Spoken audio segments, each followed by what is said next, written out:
What's up, y'all? Welcome back to another delicious recipe with Miss Vegan.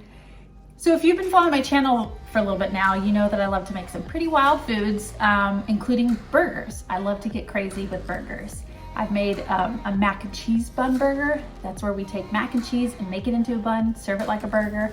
I'll post a link for the recipe below.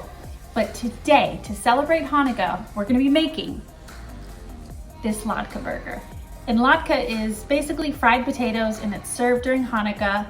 So we're gonna make a traditional latke, turn it into a bun, and serve it in a burger. Let's get started.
And there you have our latke burgers.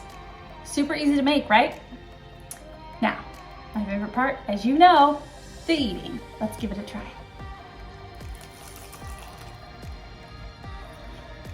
Look at that. Super easy to eat, just like you would a normal hamburger, but instead of the bun, you have fried potatoes. Hello, delicious. Yum, yum, yum, yum. And what's great about the latke burger is you can make it your own. You can add whatever toppings you like and it'll be different every time. And it's perfect because the fried potatoes hold together perfectly. So when you bite into the burger, it doesn't go all over the place, which is 2 thumbs up for a good burger. I'll post a link for the recipe in the description below. And if you like this video, make sure you subscribe for more fun stuff coming soon. Thanks for watching. See ya.